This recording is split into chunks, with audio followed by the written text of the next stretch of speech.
Baik.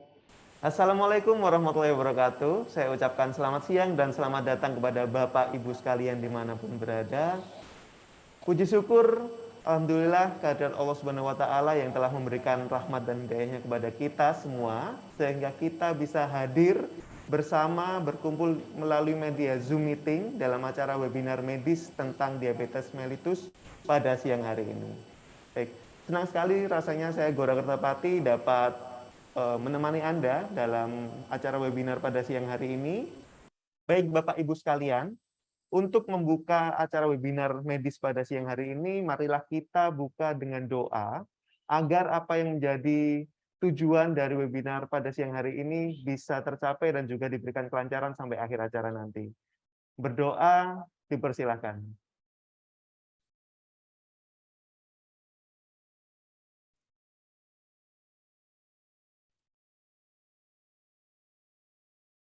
Selesai?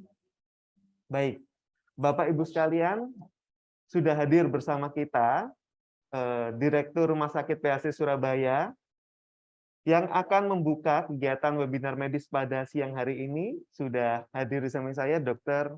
Puji Janu Artono, MKes. Selamat siang, Dokter. Selamat siang, Mas Bara. Sehat, Dokter? Alhamdulillah. Alhamdulillah. Monggo, mempersingkat waktu, langsung saja untuk waktu dan tempat saya berikan kepada Dr. Puji Janu Artono, MKes, untuk memberikan opening speech. Oke, terima kasih, Mas Bara.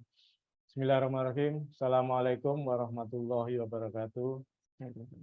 Pertama-tama malah kita panjatkan puji syukur kehadirat Allah SWT bahwa di siang hari ini kita masih bisa berkumpul untuk menimba ilmu, masih diberi nikmat sehat, nikmat waktu oleh Allah sehingga kita bisa mengikuti acara yang luar biasa ini.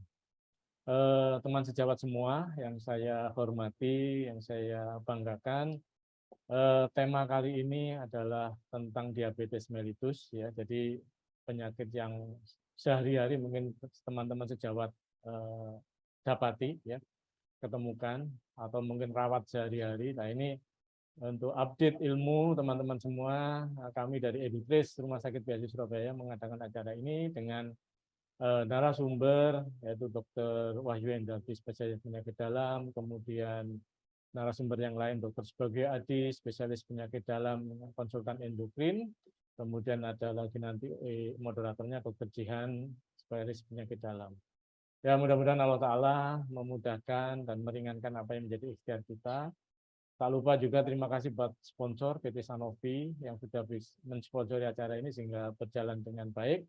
Teman-teman panitia Edutris yang tetap semangat untuk menyebarkan ilmu, ya, luar biasa. Jadi mudah-mudahan Allah Ta'ala juga mencatat sebagai amal kebaikan kita semua. Dengan ucapan bismillah, webinar medis siang ini tentang diabetes mellitus bisa dimulai. Mohon maaf bila ada yang kurang. Saya akhiri dengan ucapan alhamdulillah. Assalamualaikum warahmatullahi wabarakatuh. Waalaikumsalam warahmatullahi wabarakatuh. Terima kasih Dr. Puji Terima kasih, atas Mas Bara. opening speech yang sudah diberikan. Ya, harapannya Dr. Puji semoga kita bisa mengikuti, Dok, ya, acara pada siang hari ini sampai akhir acara dan memberikan manfaat untuk kita semua. Insya Allah. Oke. Insya Allah. Baik. Lalu tanpa berpanjang-panjang lagi, jadi untuk sesi diskusi pada siang hari ini akan dipimpin oleh seorang moderator, ya. Jadi moderator kita kali ini pada siang hari ini, beliau adalah salah satu dokter spesialis penyakit dalam yang dimiliki oleh Rumah Sakit PHC Surabaya, ya. Jadi sebelum kita berkenalan, mungkin ada sedikit informasi ya yang akan kita berikan, ya. Oke. Oke, jadi Dr. Jehan ini juga sehari-hari praktek di Rumah Sakit PHC Surabaya pada hari Senin sampai hari Sabtu pada pukul 9 sampai pukul 13. Nah, jadi mungkin Bapak Ibu dokter, mungkin ada pasien yang butuh dirujuk, ya, bisa ke siapa saja. Jadi di Rumah Sakit PHC Surabaya ini spesialis penyakit dalamnya ini banyak gitu ya. Oke, jadi langsung saja kita sapa mungkin untuk moderator kita sudah bergabung dengan saya. Selamat siang, Dr. Jehan. Bagaimana kabarnya, Dok? Alhamdulillah baik, Mas Lora. Nah, sehat, Dok, ya? Alhamdulillah. Alhamdulillah. Oke, baik. Untuk memimpin diskusi pada siang hari ini, untuk waktu dan tempat, saya persilahkan kepada Dr. Jehan. selaku moderator. Silakan, Dok. Terima kasih Mas Goras. Assalamualaikum warahmatullahi wabarakatuh. Alhamdulillah siang ini kita dapat kesempatan untuk membahas webinar dengan judul Simplification Injectable Therapy and Managing Type 2 Diabetes Mellitus with sulfonylurea Combination Therapy, Getting More Patients to Go. Nah, sebelum kami memulai acara webinar ini, izinkan saya untuk memperkenalkan narasumber kita yang pertama, yakni Dr. Wahyu Hendardi, spesialis penyakit dalam Vinasim.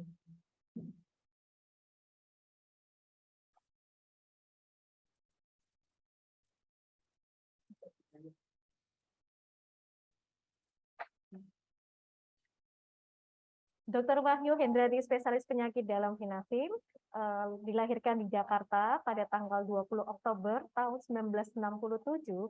Beliau merupakan dokter umum lulusan tahun 1993 dari FKUI Jakarta.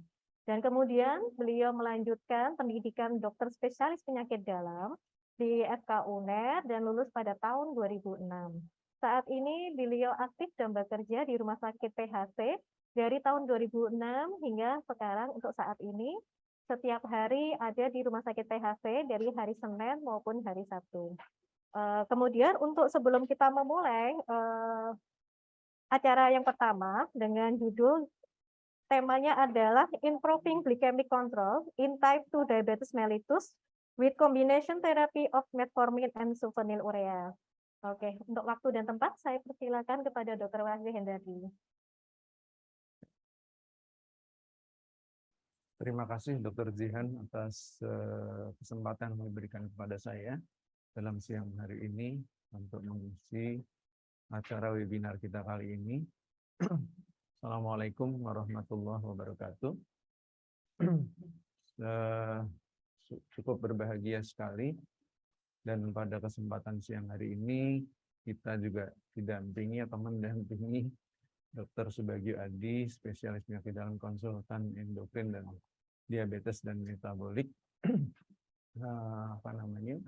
yang merupakan guru kita semua dan salah seorang tokoh endokrin di Indonesia ini.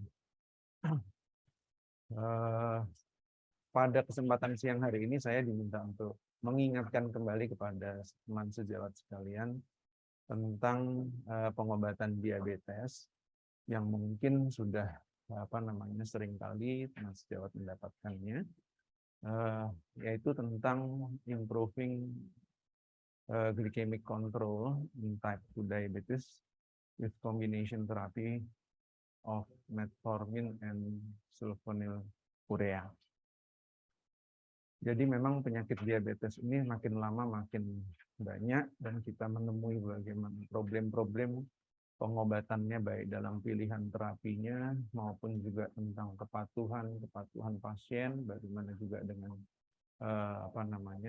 kepatuhan dalam meminum obat maupun kepatuhan dalam dietnya. Kalau kita bicara dengan masalah terapi kombinasi dalam UKPDS menyatakan bahwa dalam 3 tahun itu kurang lebih dikatakan di sini pasien-pasien itu yang mencapai keberhasilan terapi ya dalam kurang lebih sekitar 50% ya mencapai dari target gula darah dalam menggunakan monoterapi. Dan dalam 9 tahun makin lama mengkonsumsi obat secara monoterapi maka juga tingkat hanya 25% yang mencapai target terapinya. Ya mayoritas dari pasien ini tentunya akan membutuhkan berbagai macam atau terapi yang lebih banyak dalam rangka untuk mencapai target gula darah yang diinginkan di kemudian sampai dalam jangka waktu panjang karena memang penyakit ini adalah penyakit yang progresif menaun ya. Kemudian juga peningkatan dari monoterapi secara maksimum dinaikkan dosisnya rasa-rasanya makin meningkatkan dosis tidak memperoleh keuntungan ya dalam hal ini apa namanya kadang-kadang tidak terkontrol, bahkan seringkali muncul efek samping dari obat itu. Dan kita ketahui bahwa keterlambatan dalam apa namanya merubah dari monoterapi menuju kombinasi terapi, inilah yang juga menjadi salah satu kendala kita atau yang kita alami ketika kita mengobati pasien diabetes.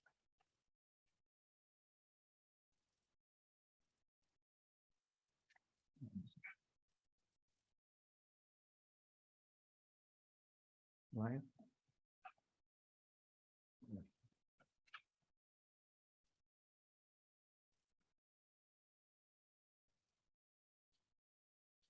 Ya, ini kalau kita lihat seperti tadi bahwa ketika kita menaikkan terus monoterapi, sebagai ambil contoh saja kita mengobati dengan metformin, maka dengan dosis yang lebih tinggi nanti setelah melampaui 2000 mg, itu efek terapi yang diinginkan bahkan di sini dikatakan lebih rendah ya kalau dibandingkan dengan 2000 mg. Dan justru bahkan maka akan terjadi efek samping yang muncul. Efek samping yang oleh metformin adalah gastrointestinal effect. Jadi efek gastrointestinal seperti mual, kembung, dan sebagainya yang didapat. Ini efek akibat penaikan terus, meningkatkan terus secara monoterapi. Demikian juga kalau kita menggunakan sulfonylurea. Kemudian kenapa dibutuhkan lebih awal, lebih dini dan secara intensif untuk pengobatan diabetes mellitus ini, karena memang kalau kita lihat pasien-pasien diabetes yang kita obati, ketika kita diagnosis diabetes, maka 50% dari pasien itu sudah mengalami komplikasi, 50. Dan lebih dari 50% dikatakan juga sel betanya itu kalau kita ukur sel betanya maka juga telah rusak, telah hilang ya. Dan pengobatannya juga 2/3 dari pasien itu dikatakan tidak mencapai target terapi. Di 2/3 ini lebih banyak yang tidak mencapai target terapi dibandingkan yang lain. Jadi mayoritas dari itu akhirnya memerlukan polifarmasi, berbagai macam obat ya untuk mencapai target terapi tadi. Nah, ini keuntungan-keuntungan yang bisa kita dapat ketika kita memberikan terapi kombinasi, yaitu bisa lebih cepat, lebih dini kita mencapai target terapi. Ya. Kemudian juga yang kedua adalah terjadi kalau target terapi sudah tercapai, otomatis maka akan mengurangi resiko-resiko atau efek terhadap dari penyakitnya, ataupun juga mungkin efek samping dari obat yang apabila kita memilih menaikkan satu macam obat tadi yang muncul efek sampingnya ya dengan kombinasi, maka dengan 2 macam obat dengan dosis yang tidak terlalu besar maka lebih bisa menekan risiko dan efek samping. Kemudian keuntungan kombinasi terapi juga pada terapi diabetes ini adalah memang menyatukan atau mengkombinasikan 2 cara kerja dari obat. Ya, kalau mengkombinasikan harus dengan 2 macam obat yang berbeda cara kerjanya. Dan tentunya juga bisa potensial untuk mengurangi dari progresivitas penyakit diabetes itu sendiri. Ini kalau kita lihat gambar ini bahwa dikatakan kontrol gula darah itu juga menimbulkan, untuk mengontrol gula darah ini kadang-kadang menimbulkan keengganan gitu ya, keengganan baik dari sisi pasien maupun dari sisi dokternya untuk menambah jumlah obat. Ya, kalau kita lihat di sini dikatakan HbA1c di dunia, dari laporan ini dikatakan 9,5% ya hasil penelitian itu apa namanya nilai HbA1c yang ada ya 9,5% cukup tinggi, sedangkan target yang kita inginkan adalah 7% dari kontrol gula darah, ya 7 atau kurang.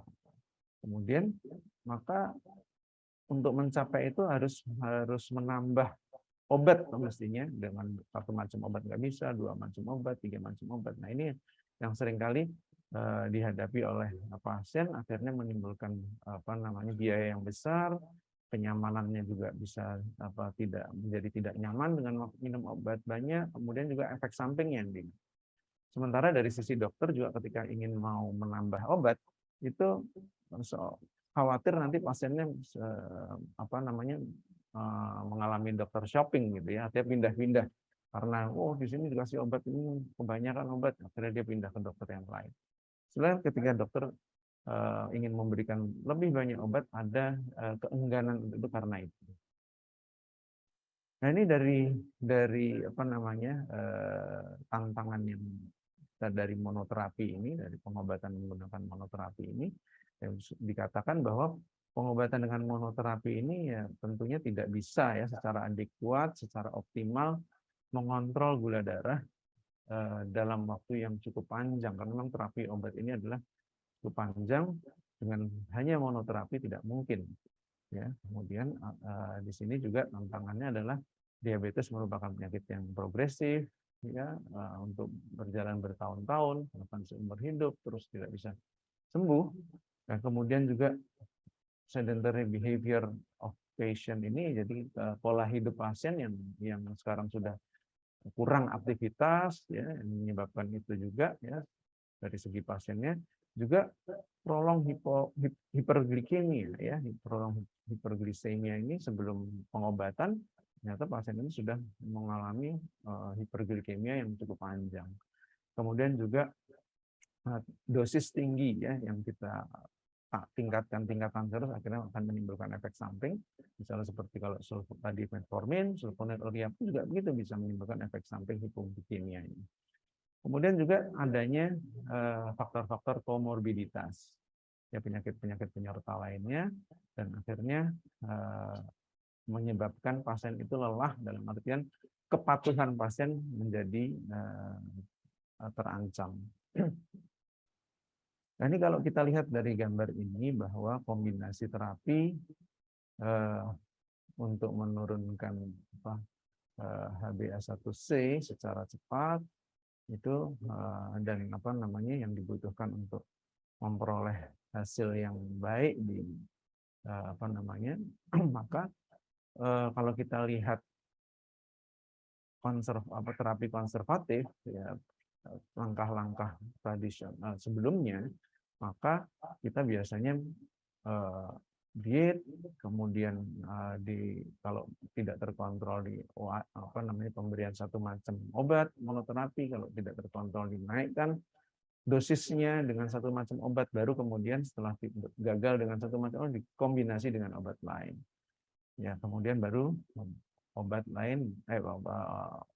tadi dengan basal insulin, kemudian juga bisa juga obat antidiabetik oral dikombinasi dengan molekul. Tapi kalau kita lihat ini perbedaannya, yang proaktif manajemen of glycemic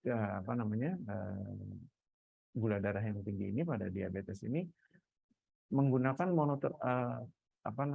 kombinasi terapi lebih cepat, lebih dini ya. Jadi mulai dari monoterapi kalau sudah dengan dosis tertentu gagal, maka dengan dosis rendah atau dosis sedang, maka segera melangkah ke kombinasi terapi. Ternyata ketika itu hasilnya lebih baik ya, mencapai HbA1c yang kita inginkan. Ya kemudian baru nanti dilakukan peningkatan dosis ketika sudah dilakukan terapi kombinasi lebih awal. Ternyata lebih baik hasilnya dibandingkan dengan yang menunda untuk memberikan terapi kombinasi. Nah ini rekomendasi untuk penggunaan kombinasi terapi pada diabetes, bahwa dalam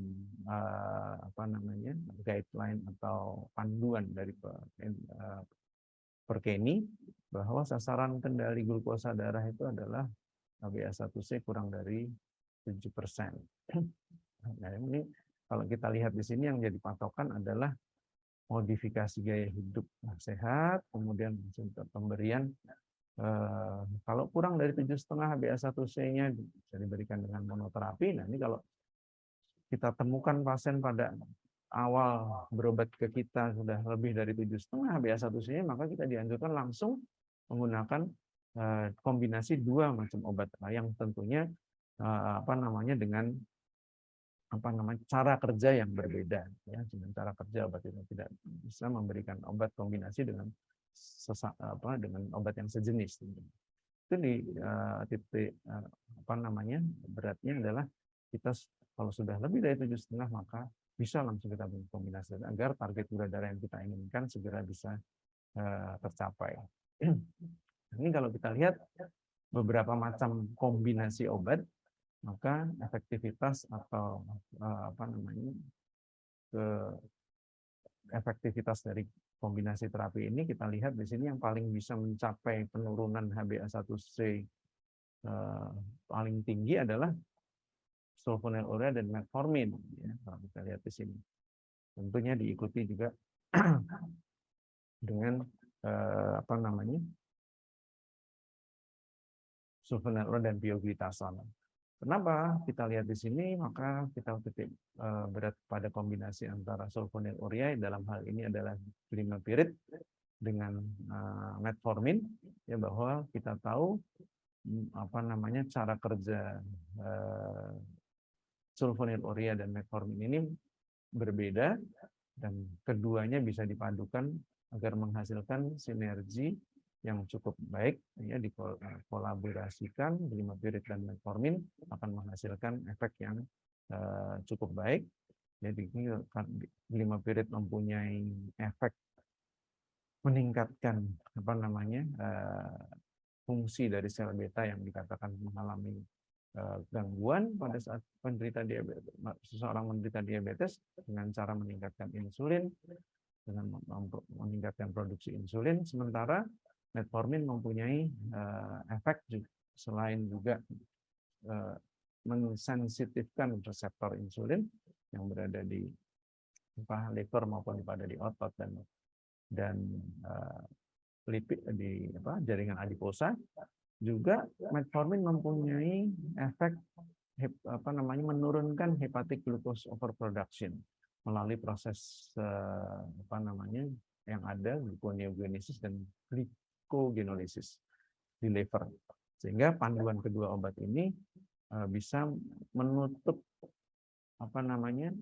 dua kondisi, dua defect atau dua kondisi yang memang mengalami gangguan pada seseorang yang menderita diabetes, yaitu disfungsi sel beta dan juga resistensi insulin. Kemudian juga kita lihat pada daftar ini bahwa glimepiride dan metformin dose combination lebih efektif, ya, dalam mencapai kontrol gula darah yang baik dibandingkan dengan metformin yang ditingkatkan dosisnya, penelitian di Korea. Kita lihat di sini bisa HbA1c yang dicapai dari baseline dibandingkan dengan metformin yang ditingkatkan, kita lihat lebih baik, ya, pada glimepiride metformin FDC dari 7,9 bisa sampai 6,6, sementara yang metformin ditingkatkan dari 7,8 sampai 7. Dan demikian juga fasting plasma glucose, gula darah puasanya juga lebih baik tercapai target terapinya dibanding dengan metformin yang ditingkatkan dosisnya. Demikian juga postprandial glucose, ya, gula darah setelah makan. Kita lihat lebih baik hasilnya dibandingkan dengan metformin yang ditingkatkan. Nampaknya bisa kita lihat. Kemudian juga keamanan atau dan juga efikasi khasiat dari glimepiride dan dibandingkan dengan DPP-4 inhibitor dalam hal sitagliptin dikombinasikan dengan dengan metformin pada penderita diabetes tipe 2 melalui studi ini menggambarkan bahwa HbA1c juga lebih cepat tercapai dibandingkan dengan yang grup sitagliptin. Glimepiride lebih baik. Nah, ini juga membandingkan antara glimepiride dan sitagliptin dari nilai fasting plasma glukos dan postprandial glukos juga lebih cepat mencapai dibandingkan yang biru tua ini, glimepiride, yang biru muda ini sitagliptin. Dalam 12 ini. Kemudian juga masalah berat badan. Berat badan ini memang dengan sulfonylurea kebanyakan meningkat berat badan. Tapi pada pemberian glimepiride ini dikatakan juga dibandingkan dengan DPP-4 inhibitor tidak begitu dikatakan tidak begitu signifikan ya dalam meta analisis yang ada di penelitian ini pada tahun 2015, bahwa tidak ada perbedaan yang ekstrim antara glimepiride dan DPP-4 inhibitor. Jadi tidak terlalu berpengaruh masalah berat badan.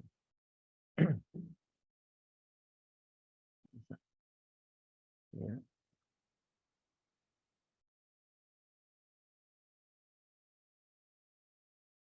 Bentar.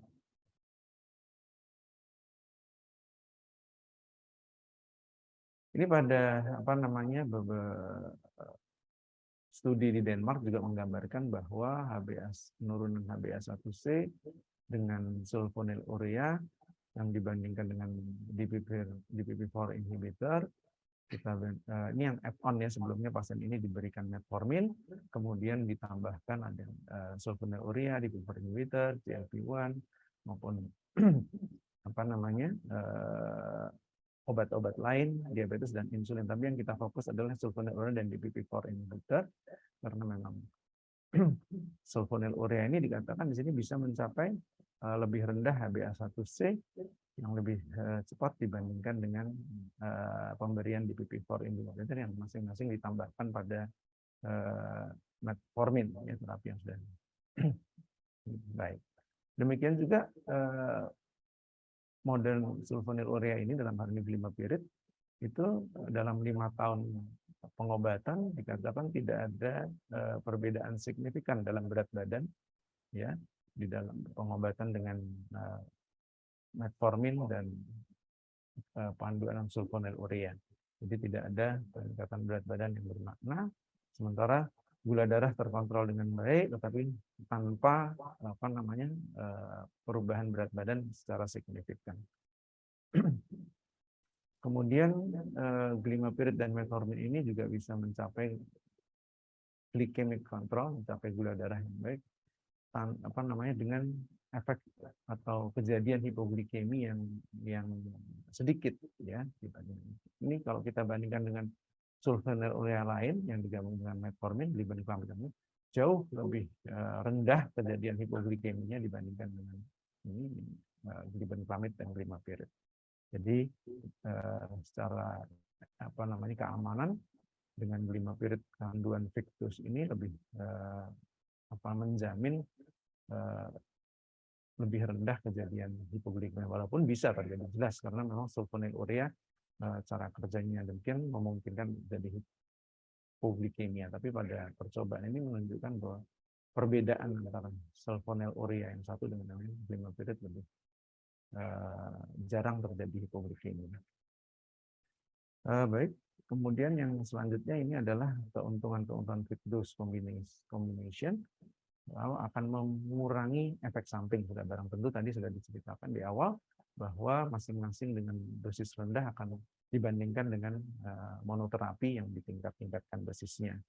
Kemudian juga secara biaya mungkin kalau dibandingkan dengan monoterapi yang dikombinasikan dan dikombinasikan lebih biayanya lebih, tentunya dengan bukan obat generik ini ya yang dimaksud di sini kira-kira. Kemudian juga peningkatan kepatuhan pasien.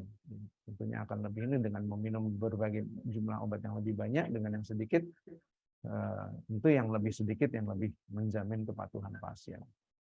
Ini juga suatu percobaan yang melihat bahwa kepatuhan pasien bisa lebih dicapai atau lebih banyak dialami pada mereka yang menggunakan fixed combination dibandingkan dengan yang free combination. Ya, tersendiri, Glimepiride sendiri, metformin sendiri, jadi dua macam dibandingkan dengan fixed combination. Cukup lebih patuh pasien. Itu yang bisa saya sampaikan. Tiba pada take home message bahwa sekali lagi terapi kombinasi antara Glimepiride dan metformin ini adalah seperti saya katakan tadi ditujukan kepada dua defek yang terjadi pada penderita diabetes, ya, yaitu disfungsi sel beta dan resistensi insulin, ya, secara komplementer bisa dikombinasikan bisa menghasilkan sesuatu yang lebih baik, ya, dengan cara kerja yang masing-masing mempunyai keuntungan yang baik terhadap kekurangan defek yang dialami oleh penderita diabetes. Kemudian yang kedua adalah ini lebih dini kita memberikan kombinasi terapi, maka lebih baik, dan dikatakan dalam guideline Perkeni kalau gula darah HbA1c lebih dari 7,5, ya, kita bisa langsung memberikan terapi kombinasi. Dan terapi kombinasi Glimepiride dan metformin ini akan merupakan pilihan, ya, bahwa bagi kita untuk mencapai kontrol gula darah ini dikarenakan memang efektivitasnya kombinasi terapi ini bisa mencapai HbA1c dibanding yang lebih cepat dibandingkan dengan metformin atau Glimepiride sendiri, ya, di terapi tunggal. Kemudian juga keuntungannya tadi sudah disebutkan juga efek hipoglikemi, ya, yang lebih rendah dibandingkan yang lain. Kemudian juga dengan orang antidiabetik ini maka memang digunakan untuk waktu yang panjang, maka dengan demikian akan fixed combination ini akan memberikan kenyamanan kepada pasien. Dengan kata lain, kalau pasien yang terasa nyaman, tentu kepatuhannya juga akan meningkat. Mungkin itu saja yang bisa saya sampaikan pada kesempatan siang hari ini. Mudah-mudahan bisa bermanfaat bagi saya sendiri dan bagi teman sejawat sekalian. Terima kasih, saya kembalikan ke moderator. Baik, terima kasih Dr. Wahyu Hendradi. Selanjutnya, sebelum kita memulai materi berikutnya, saya ingatkan bagi para peserta bahwa acara diskusi akan kita lakukan setelah pemaparan dari materi kedua. Ya, untuk pemaparan dari Dr. Wahyu yang sangat komprehensif ini, bagaimana kombinasi antara sulfonylurea modern dengan metformin, ini akan kita lanjutkan diskusinya pada akhir acara. Dan selanjutnya untuk materi kedua, waktu dan kesempatan yang kami berikan kepada Dr. Subagio Adi. Tapi sebelum itu kita akan membaca terlebih dahulu CV dari Dr. Subagio Adi.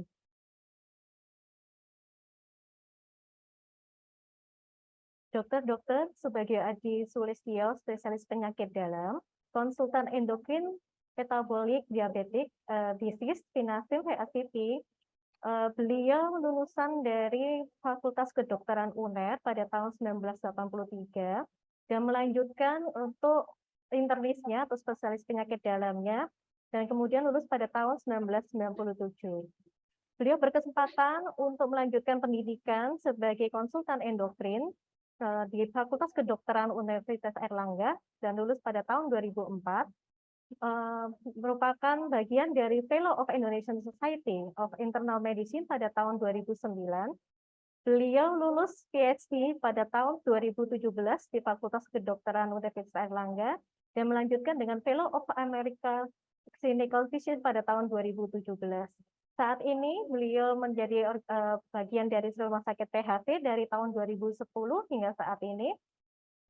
Kemudian ini adalah beberapa dari organisasinya sebagai anggota American College of Physicians sejak tahun 2014, board member of Indonesian Society of Internal Medicine, board member of Indonesian Endocrinologists Association, dan merupakan Chairman of Indonesian Diabetes Association Surabaya Chapter. Beliau juga Board Member of Indonesian Medical Association Surabaya Chapter dan Board Member of Indonesian Medical Association East Java Chapter. Beliau akan membacakan materi dengan judul Simultaneous Approach to Help Improve the Management of Adult Type 2 Diabetes with Multiple Oral Anti-Diabetes. Waktu dan tempat kami persilakan kepada Dr. Subagio Adi. Baik, terima kasih Dr. Jehan. Bismillahirrahmanirrahim. Assalamualaikum warahmatullahi wabarakatuh. Para sejawat sekalian, para dokter senior, pertama-tama terima kasih kepada Bapak Direktur Rumah Sakit PAC, Dr. Puji Janwarto, yang sudah memberi kesempatan untuk sharing pada acara yang sangat penting ini, dan juga terima kasih pada PT Sanofi yang sudah menunjang acara yang sangat penting ini. Itu izinkan saya untuk share screen.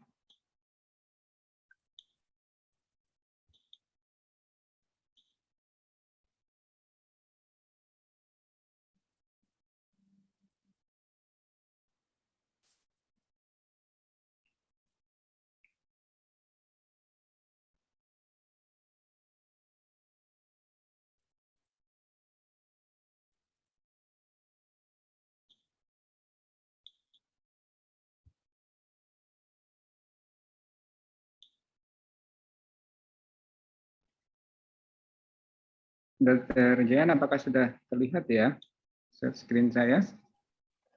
Sudah, dokter. Oke, baik. Sejawat sekalian, kita akan siang ini akan membahas tentang simultaneous approach to help improve the management of adult type 2 diabetes with uncontrolled oral anti-diabetes and basal insulin. Terima kasih pada Dr. Wahyu tadi yang sudah membahas bagaimana kita mengatasi hyperglycemia pada diabetes type 2 dengan OAD, ya, dengan segala macam. Baik.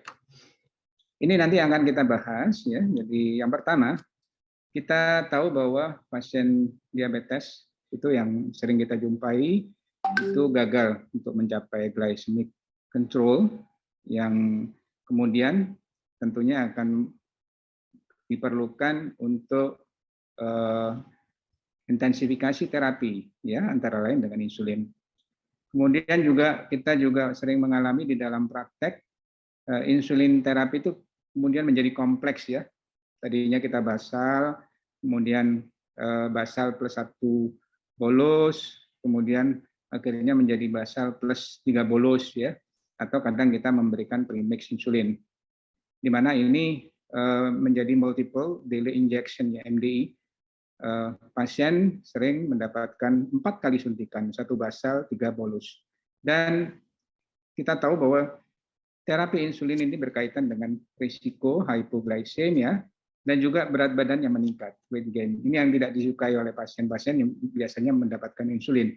Mereka berat badannya naik, seringkali juga terjadi hipoglikemi, sehingga mereka kalau hipoglikemi sering mengkonsumsi manis-manis, dan itu akan menambah peningkatan dari berat badan.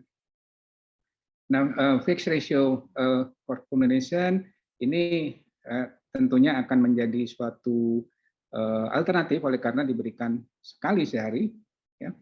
Dan juga nanti akan kita bahas bahwa fixed ratio formulation ini akan menurunkan risiko hypoglycemia dan juga menurunkan risiko weight gain kalau kita bandingkan dengan insulin yang kita intensifikasi dengan basal plus, basal bolus, atau premix.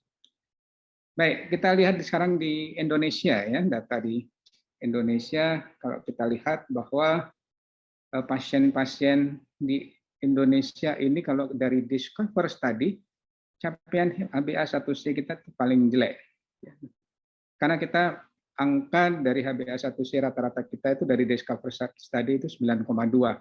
Di mana South Asia juga merupakan paling jelek juga, ya, 35,5%. Dan ini tidak jauh berbeda dengan apa yang didapatkan oleh sejawat saya, Dr. Nani Sutejo, di mana HbA1c rata-rata 8,3 dan capaian HbA1c di bawah 7 itu hanya 28,2%. Ini sama dengan yang didapatkan dari DFCare Study oleh Prof. Pradana Suwondo, bahwa HbA1c di bawah 7 masih 30%, ya. Jadi tidak lebih dari 30%.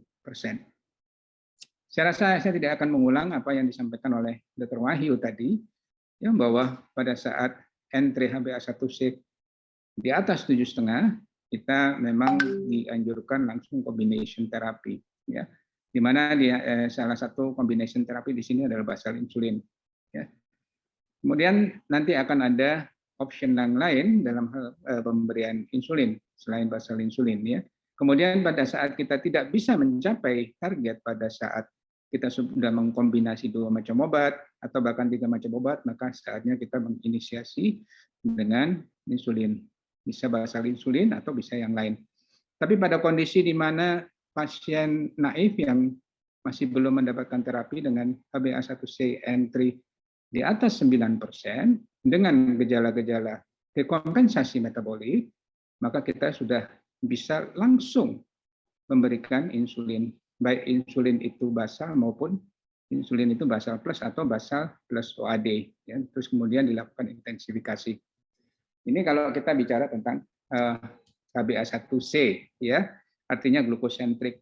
Walaupun pada pengobatan kita sekarang ini terjadi perubahan, tidak lagi glukosentrik, tetapi juga harus mempertimbangkan komplikasi atau risiko, terutama untuk kardiorenal, ya. Nanti itu ada bahasan tersendiri, ya, saya rasa untuk simposium yang berbeda untuk itu. Baik, kalau kita lihat di guideline tahun 2021 juga, kalau kita lihat algoritma di mana pasien yang tidak bisa mencapai target pada mereka yang sudah mendapatkan obat hipoglikemik oral, baik mono atau kombinasi atau triple, ya, dan HbA1c-nya di atas 7,5. Maka pada saat ini kita sudah bisa langsung memberikan inisiasi dengan insulin. Nah, pilihannya ada 3 kalau menurut guideline kita bisa pakai basal insulin, ya, dengan dosis biasanya 10 unit per hari pada malam hari atau pada pagi hari, atau kalau pasiennya gemuk kita bisa pakai 0,2 unit per kilogram berat badan, dan kita adjust dosnya sampai mencapai target gula darah puasa di antara 80 sampai 130 atau gula darah preprandial pagi, ya. Dan di sini di guideline kita sebetulnya tidak ada dosis maksimal untuk insulin, tetapi ini ada warning kalau dosisnya sudah mencapai 0,5 unit per kilogram berat badan, ini artinya basal insulin saja tidak bisa mencapai kendali gula darah seperti yang kita inginkan, sudah harus dilakukan intensifikasi. Nah, kemudian bisa juga dengan premix. Kita bisa memberikan premix sekali sehari, ya, bisa biasanya sebelum makan malam, atau boleh juga pagi, tergantung kondisi pasien atau phenotype dari pasien. Kalau tidak bisa mencapai target, maka kita akan intensifikasi. Nah, di sini ada 4 sebetulnya. Bisa co-formulations atau fixed ratio combinations, ya. Co-formulation nanti akan seperti apa yang akan kita bahas pada siang ini, dan atau fixed ratio combinations dari 2 macam obat, ya. Dan ini kalau tidak berhasil juga akan kita intensifikasi. Contohnya kalau basal insulin tidak berhasil, maka kita bisa 2 pilihan, bisa nambah GLP-1 atau bisa basal plus 1, basal plus 2, akhirnya basal plus 3 menjadi basal bolus. Premix juga demikian. Kalau sekali tidak bisa, maka kita berikan premix itu 2 kali sehari, bahkan bisa 3 kali sehari. Tapi kalau tidak bisa mencapai target sudah diberikan 3 kali sehari, maka akhirnya juga akan beralih ke basal bolus. Demikian juga dengan FRC maupun fixed ratio combination, ya.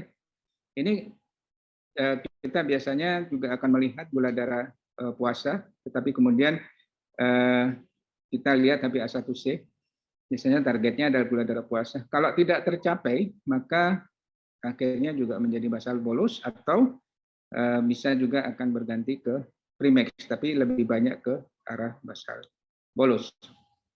Ini kalau pasien diabetes yang baru. Kalau tadi pasien yang gagal OAD.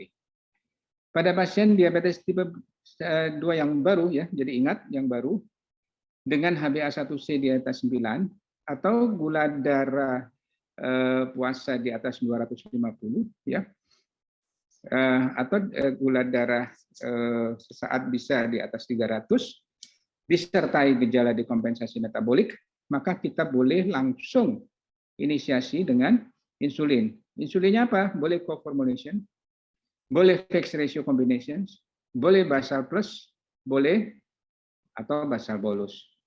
Tergantung nanti bagaimana phenotype daripada pasiennya. Kalau co-formulations yaitu misalnya IDEX-ARBS ya yang akan kita mungkin bukan saatnya kita membicarakan IDEX-ARBS ya. Co-formulation kita optimalisasi dosis nanti biasanya diberikan sekali sehari, tetapi bisa 2 kali sehari kalau IDEX-ARBS. Nah, kemudian kalau yang FRC, fixed ratio combinations, itu yang akan kita bahas yang ini, yaitu insulin plus GLP-1 receptor agonis, di mana GLP-1 receptor agonis di sini adalah bertindak sebagai setara dengan bolus ya, dia akan mengatasi prandial, tetapi berbeda cara kerjanya. Maka contohnya di sini adalah Iglarlixy atau Soliqua yang akan kita bahas saat ini, atau Ideclira yang masih kita belum masuk di sini. Kemudian kita optimasi dosis. Cuman yang di FRC di sini fixed ratio combinations, maka kita hanya memberikan sekali sehari, tidak 2 kali sehari. Kemudian basal plus dan basal bolus ya. Basal plus biasanya plusnya dimulai dari prandialnya dimulai dari 4 unit atau 10% dari dosis basal, sama ya basal bolus. Nanti akhirnya akan kita intensifikasi, misalnya kalau dari co-formulation di sini sudah 2 kali sehari, ya, maka kita bisa menambahkan 1 lagi prandial, ya, 1 lagi prandial, jadi berarti 2 kali co-formulation, kemudian plus 1 prandial, dan akhirnya kalau ini tidak bisa tercapai, akhirnya menjadi basal bolus juga. Sedangkan yang FRC atau fixed ratio combinations, itu nanti intensifikasinya biasanya akan menjadi basal bolus ya, atau bisa juga 1 kali FRC kita tambahkan bolus ya, kita tambahkan bolus pada tempat-tempat di mana masih tinggi, atau kita tambahkan OAD yang bisa mengatasi prandial glukus. Kalau yang ini saya jelas, saya rasa ya basal plus 2, basal plus 3, akhirnya basal bolus. Baik. Kalau kita bandingkan berbagai modalitas terapi ya, bagaimana kalau kita misalnya dengan basal yang kemudian menjadi basal bolus ya, jadi mulai dari basal kemudian akhirnya basal plus, basal bolus. Keuntungannya apa? Kita biasanya mulai dengan 1 prandial insulin atau 1 bolus insulin ya, biasanya pada makan terbesar. Ya, ini bisa efektif, ya, tapi bisa juga tidak, tergantung nanti pola makan juga ya. Dan ini, tapi kalau misalnya tidak, kita masih bisa meningkatkan menjadi 2 bolus, menjadi 3 bolus ya. Dan dari situ kita bisa mengadjust dosis basalnya sendiri, terus kemudian dosis prandialnya kita juga adjust tiap makan mungkin akan berbeda dosis prandialnya ya. Jadi itu keuntungannya. Apa kerugiannya? Kerugiannya adalah hipoglikemi. Risiko hipoglikemi ternyata lebih tinggi pada basal bolus. Ya. Kemudian juga ini memerlukan 4 kali suntikan. Pada orang-orang yang dengan gangguan psikomotor, ya, mereka yang butuh caregiver, ini bukan terapi yang ideal dan meningkatkan berat badan. Pada orang yang obes mungkin akan menjadi kendala. Ya. Bagaimana dengan premix? Ya. Premix ini juga pilihan yang sebetulnya bertujuan untuk mensimplifikasi ya, terapinya menjadi simple kalau dibandingkan basal bolus. Ya, basal bolus kita berikan premix bisa menjadi 2 kali dan hanya 1 device ya. Itu simplifikasi namanya. Tetapi titrasinya susah. Titrasinya itu sulit oleh karena kalau kita mengadjust bolusnya, maka basalnya juga ikut dinaikkan atau diturunkan. ya. Jadi kalau kita adjust basalnya, maka prandialnya juga ikut di adjust, ya. Jadi kita tidak bisa mengatur salah satu, ya. Kalau basalnya kita atur, prandialnya juga ikut teradjust dia, ya.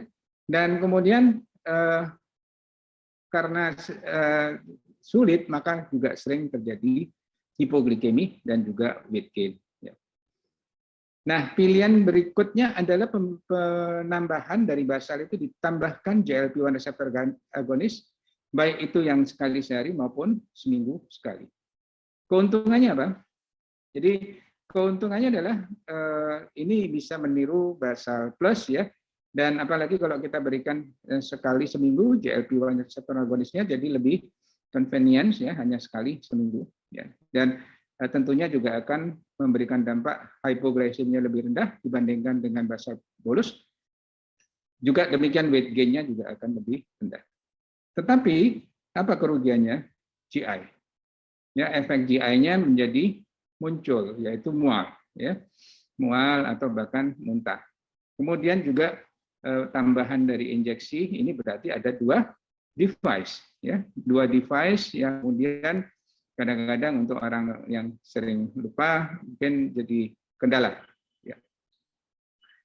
Kemudian ada fixed ratio combinations yang terdiri dari basal insulin dan GLP-1 receptor agonis, ya. Ini yang kali ini kita bicarakan. Dari ini keuntungannya adalah dia bisa menunjukkan baik itu fasting maupun postprandial, ya. Dan juga GLP-1 receptor agonis di sini dia memiliki prandial yang bisa lebih panjang, ya. Dan tentunya weight gain kita bisa kendalikan dibandingkan dengan insulin basal bolus. Kemudian hypoglycemia tentu pasti akan lebih rendah, ya. Apa kerugiannya? Basal insulin sebetulnya tidak ada dosis maksimal sebetulnya dari basal insulin, tetapi settingnya nanti akan terbanyak adalah 60 unit. Yang ada dosis maksimal adalah GLP-1 receptor agonis, ya, yang kita mengikuti nanti lixisenatide itu dosis maksimalnya ada. Nanti kita bicarakan berikutnya. Ya, jadi simplifikasi daripada terapi itu sangat penting, terutama untuk outcome dari perawatan diabetes, ya. Jadi beberapa pasien diabetes itu intensifikasi itu diperlukan, ya. Kemudian ini juga berkaitan biasanya stepwise, ya. Jadi dari oral kemudian menjadi plus basal, kemudian basal masih ditambah lagi prandial atau bolus 1 atau 2, akhirnya basal bolus, ya. Nah, yang kompleks ini, terapi yang kompleks ini bisa meningkatkan risiko hypo. Kemudian juga beban terapi menjadi lebih tinggi. Bayangkan dengan 2 device, 4 kali injeksi, dan itu bisa berakibat pada ketaatan dari berobat dan mengganggu lifestyle dari pasien. Ya, sehingga dibutuhkan memang simplifikasi daripada terapi untuk injeksi, ya. Kalau bisa memang ada 1 device, syukur-syukur kalau hanya bisa sekali saja injeksi, dan itu bisa menjawab tantangan untuk glucose control. Nah, kalau kita lihat FRC ini, kombinasi dari basal insulin plus GLP-1 receptor agonis, ya, ini mensimplifikasi terapi, ya, sehingga akan meningkatkan ketaatan dan lamanya dia berobat, ya. Jadi kemudian juga complementary mechanism of action, ya.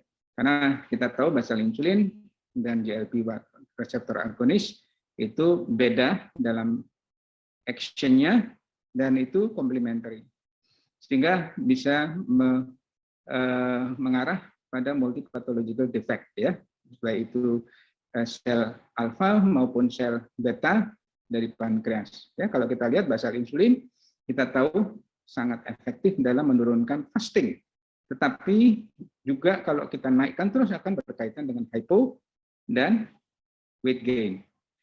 GLP-1 receptor agonis yang short acting itu juga akan bisa menurunkan fasting dan juga postprandial tanpa meningkatkan risiko hypo dan juga tidak meningkatkan berat badan, ya. Sehingga kalau FRC ini, kalau antara basal insulin dan GLP-1 receptor agonis itu akan memberikan pilihan yang potensi untuk memperbaiki kenyamanan daripada pasien dan juga tentunya nanti akan lebih taat pasiennya.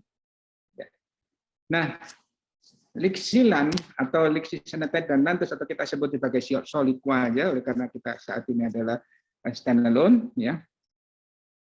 Itu sudah diteliti dengan berbagai macam populasi, ya, sehingga pengalaman sebetulnya untuk yang evidence based maupun nanti real world evidence itu sudah cukup banyak, juga termasuk post hoc analysis itu juga cukup banyak.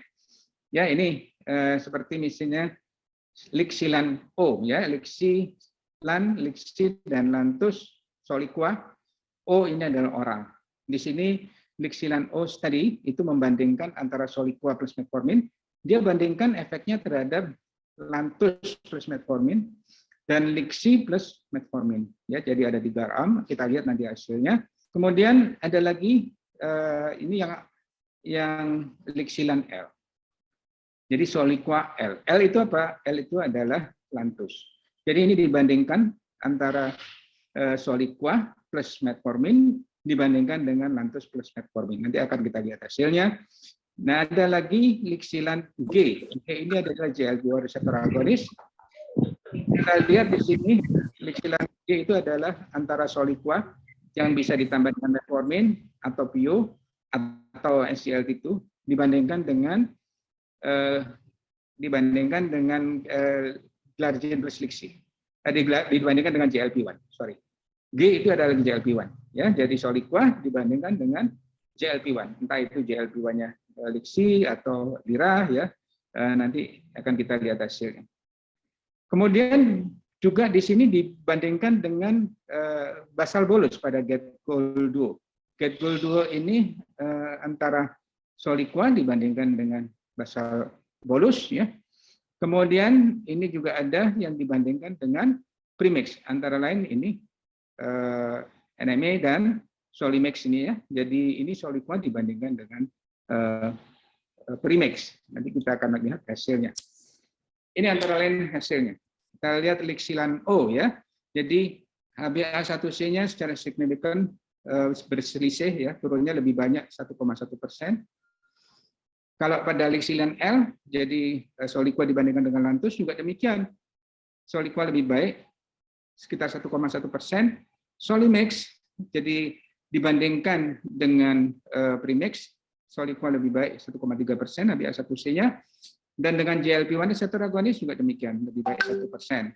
Bagaimana dengan hyponya? Hypoglycemia akan lebih rendah pada Soliqua dibandingkan dengan di sini dibandingkan dengan lantus saja dengan OAD, ya. Kemudian di sini lixilan L, jadi maaf, yang ini dibandingkan dengan glargine dan lixisenatide, ya. Jadi dibandingkan ini ada 3 arm. Ternyata yang memang paling rendah adalah hypoglycemia pada Soliqua.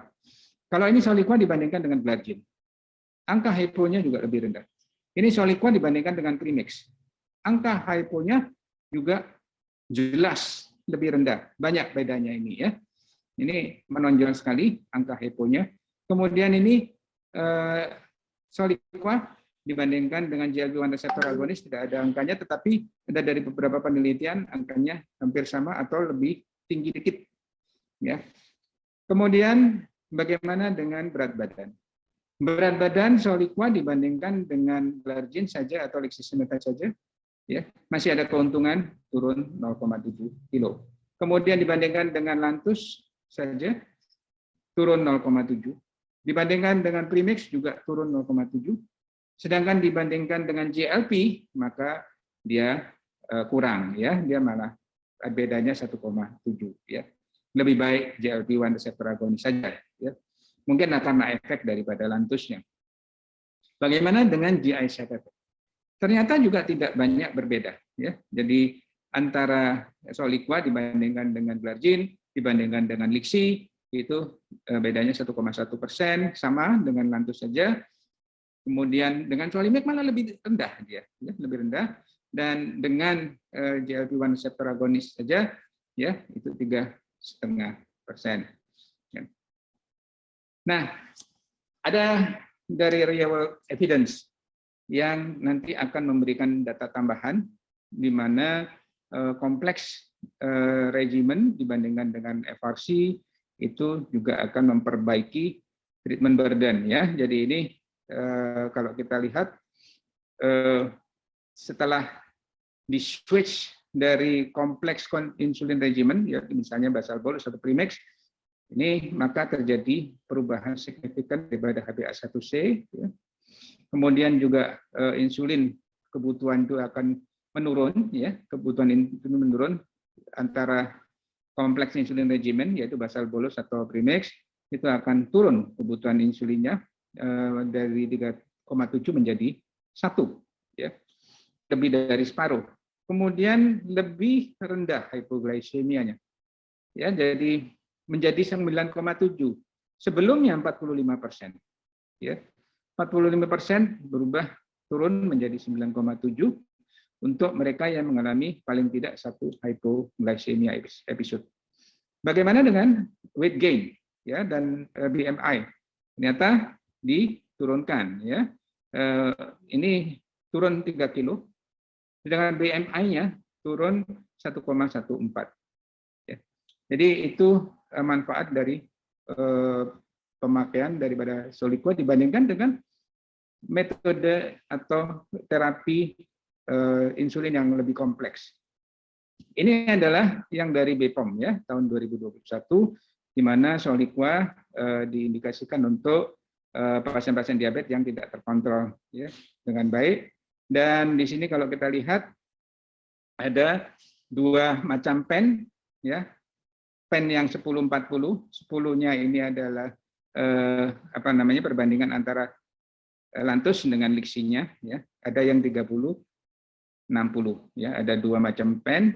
Pada pasien naif maka dosisnya adalah yang disebut sebagai 10 dose steps, ya. Kita mulai dengan 10 unit Glargine dengan 5 mikrogram lixisenatide, ya.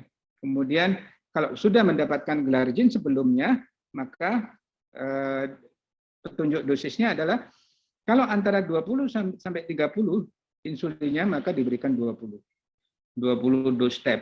Kalau antara 30 sampai 60 maka diberikan 30 dose step. Kalau 30 kita akan memakai Glargine yang 30-60, ya. Ada 2 macam pen, nanti ada yang 10-40, 30-60, ya. Nah, ini secara skematis kita bisa lihat dari sini. Kalau pasien naif, kita biasanya starting dose adalah 10 unit.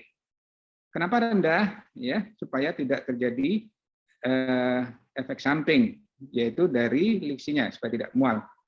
Kemudian kalau sudah mendapatkan insulin, kita lihat dosis sebelumnya. Kalau masih di bawah 30, kita startingnya 20. Ya. Kemudian kalau di atas 30, kita startingnya juga 30. Begitu kita 30, maka kita pakai yang ini, yang olive ini, ya, yang olive. Ya. Jadi kalau masih 20 unit, kita pakai yang peach, ya.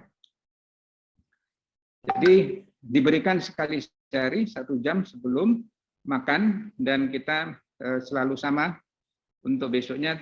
Kalau makan siang ya makan siang, kalau makan pagi ya makan pagi. Nah, ini cara adjusting dose-nya. Ini target fasting plasma glucose yang kita pakai sebagai patokan yaitu 80 sampai 130. Kalau gulanya sekian, maka kita tidak ada perubahan. Tapi kalau di atas 130 maka kita naikkan 2 sampai 4 unit. Kalau di bawah 80 maka kita turunkan 2 sampai 4 unit, ya. Jadi dosis itu dititrasi berdasarkan fasting. Ya, berdasarkan fasting yaitu 80 sampai 130, ya. Ini pennya ada 2, masih ingat ya, 10-40 atau 30/60, ya. Tergantung dosisnya, ya. Untuk dosis di atas 40 sebaiknya kita pakai yang sudah 30-60. Ini perbandingan 1:2 antara glargine dengan liksi. Ya. Nah, kalau kita sudah memakai Soliqua, maka OAD itu ada beberapa yang harus dihentikan, ya, tidak dianjurkan untuk dipakai. Bagaimana dengan SGLT2 inhibitor masih boleh dipakai, bahkan bisa benefit, ya. Di PP4 jangan, oleh karena sudah ada GLP-1 receptor agonis. Sulfonylurea sebaiknya juga tidak dipakai karena ada short acting GLP-1 receptor agonis, ya, yang mirip-mirip prandial insulin. Tetapi kalau misalnya mau dipakai harus dengan sangat hati-hati, ya, dengan mereka yang sudah pakar tentunya. Akarbos juga demikian. Kalau bisa tidak usah, stop aja. Kenapa? Akan meningkatkan rasa mual. Ya, akarbos, ya, tetapi boleh dipakai dengan sangat hati-hati. Glitason gimana? Glitason juga tidak direkomendasikan untuk dikombinasikan dengan insulin di sini. Tetapi masih boleh dipakai dengan sangat hati-hati, dengan kita harus pasti bahwa tidak ada heart failure. Baik, sekarang kita contoh, ya. Contoh dari kasus. Ini ada kasus 52 tahun laki-laki, seorang bisnisman. Bagaimana lifestyle-nya? Dia seorang sedentary, artinya kurang aktivitas karena dia manajer, ya. Dan sering kali tidak makan siang oleh karena kesibukan. Ini adalah BMI-nya, termasuk obes, ya. Diabetes sudah 12 tahun, ada hipertensi 9 tahun, dan ada cardiovascular risk yang lain, ya, yaitu antara lain selain hipertensi juga ada dislipidemia. Kemudian keluhannya apa? Sering pipis waktu malam hari, ya, sampai 2-3 kali, dan juga makannya banyak. Kemudian ini obatnya, folic acid, metformin, valsartan, kemudian ada insulin basal, detemir 32 unit dan atorvastatin 40 mg. Ya. Kemudian ini adalah hasilnya, gula darah sekitar 150-180, puasanya sesudah makan biasanya bisa sampai 290. Ini dari hasil labnya, HbA1c-nya masih 9,8 dengan eGFR yang 78, kemudian fastingnya 160. Pasien ini tidak mau ditambah lagi insulinnya, detemir nggak mau lagi ditambah, ya. Dan makannya yang tidak teratur, kemudian juga dia nggak mau lagi nambah berat badannya oleh karena dia sudah termasuk gemuk, ini 31 dan tidak terkontrol, ya. A1C-nya tinggi, fastingnya tinggi, postprandialnya juga tinggi. Nah, apa yang bisa kita lakukan untuk pasien ini, ya?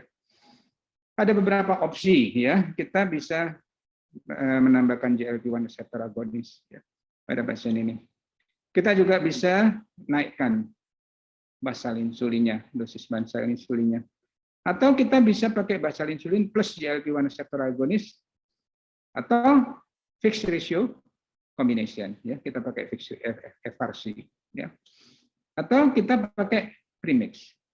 Atau kita pakai basal prandial yang akhirnya menjadi basal bolus.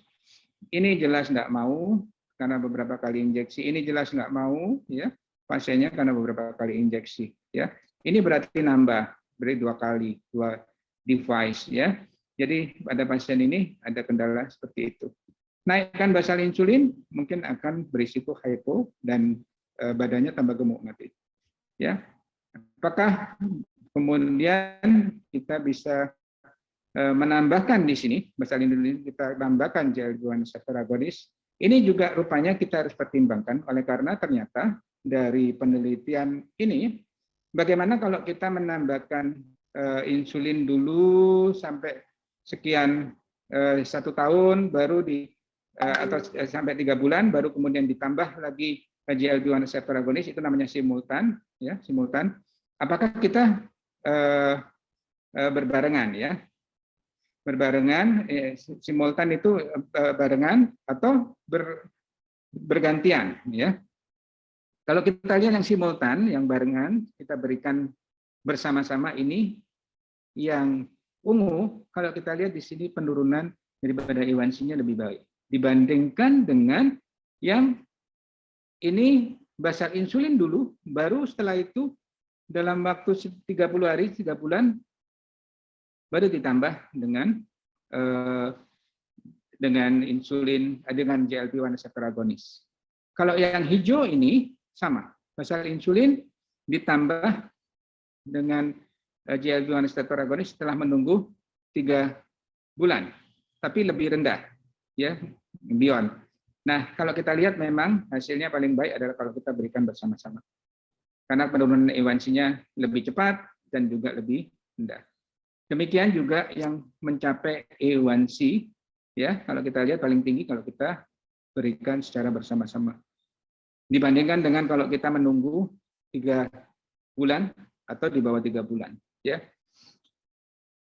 Dan juga kalau kita lihat hasil daripada Soliqua dibandingkan Glargine atau Lantus sendiri sudah jelas, ya, HbA1c-nya, postprandialnya juga lebih unggul, fastingnya, ya, memang Glargine lebih unggul tapi tidak signifikan, ya. Kemudian yang mencapai target pasti lebih tinggi pada Soliqua dan juga berat badan, ya. Keuntungannya Soliqua akan turun berat badannya, hipogliseminya juga lebih rendah dibandingkan dengan Lantus saja. Nah, pada pasien ini kalau kita mau memutuskan, kita berikan aja Soliqua. Bagaimana cara mengatur dosis? Pasien ini 36 unit, ya, dosisnya sebelumnya, maka kita akan berikan berapa? Kalau 36 unit, di sini kalau kita lihat, kalau dia di atas 30, maka kita berikan dosis 30. Kalau dia di bawah 30, kita berikan 20. Nah, kita berikan 30 unit, maka kita pakai pen yang 30-60, yang berwarna olive, ya. Kemudian baru kita adjustment dose-nya, ya. Jadi kita inisiasi dengan 30 unit dari Soliqua, metformin dilanjutkan,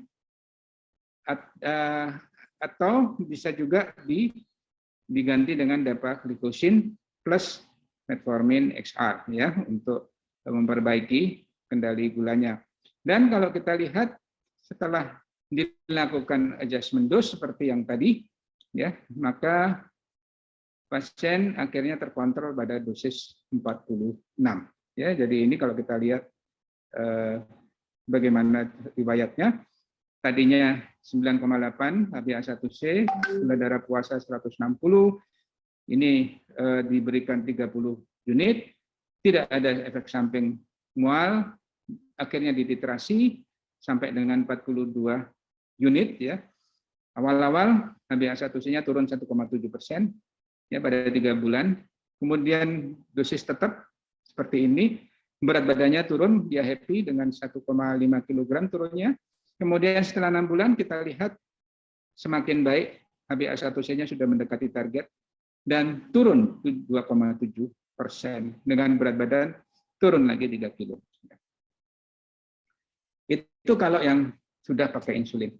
Ini kita berikan contoh lagi yang mereka pasien-pasien yang sebelumnya hanya dengan oral saja. Ini wanita 58 tahun, ini juga sedenter, kemudian breakfast-nya biasanya banyak, tidak smoke, kemudian BMI-nya juga gemuk, ini 32, diabetes 9 tahun, hipertensi dan dislipidemia, jadi memang high risk juga, kemudian seringkali kelaparan, dan sering kencing pada saat malam. Ini obatnya, metformin, Glimapirid 4 mili, empagliflozin 25 mili, kemudian ada obat tensi, ya. Dan kondisi saat ini adalah gula darah puasa berkisar sekitar 170 sampai 220, postprandialnya bisa sampai 250. HbA1c-nya tinggi 10,1, sebelumnya 9,3. Dan kalau kita lihat GFR-nya masih preserve, ya, 80. Kemudian SGPT-nya agak meningkat dan kita lihat LDL-nya 87, masih terkontrol LDL-nya. Dan masalahnya pada pasien ini sama, ya, tidak mau diberikan suntikan yang berkali-kali, ya. Artinya dia kalau mau suntik ya sekali aja, gitu, tidak mau multiple. Kemudian juga pasien ini sudah 1, 2, 3, 4, tiga macam obat untuk diabetes, ya. 4 kalau ditambah dengan obat tensinya, dan gula darahnya masih tinggi, terutama pada pagi hari. Nah, apa yang kita bisa kerjakan atau kita bisa adviskan pada pasien seperti ini? Kita bisa belajar dari Lixilan O post hoc analysis, ya. Ini Soliqua O oral, ya. Kita lihat di sini, ini Soliqua, ya. Ini Litus, ini Lixi. Ya, nampak bahwa kalau kita berikan Soliqua, dia lebih superior dalam hal penurunan A1C dibandingkan Lantus sendiri atau dibandingkan Lixi sendiri. Ketiga-tiganya ini plus OAD, nampak bedanya ini signifikan, ya, signifikan. Kemudian juga pasien yang mencapai HbA1c di bawah 7 itu pada Soliqua mencapai 73,5% dibandingkan dengan yang Lantus saja yang hanya 47,3%, ya. Jadi kalau kita memilih Soliqua, kita mendapatkan keuntungan seperti ini. Sehingga kita putuskan, karena dia naif, belum dapat insulin sebelumnya, maka kita berikan 10 unit dose step, ya. Kita berikan starting dose-nya adalah 10 unit, pakai yang pitch ini, yaitu 10-40 dengan perbandingan 2 unit 1 mikrogram lixisenatide, ya. Bagaimana dengan OAD-nya? Sulfonylurea di stop, metformin dan empagliflozin dilanjutkan. Kemudian baru di-adjust dosisnya sesuai dengan tadi. Ya, kita berikan sekali sehari. Karena dia makan banyaknya di pagi, mungkin kita berikan pada saat pagi hari dan setiap pagi.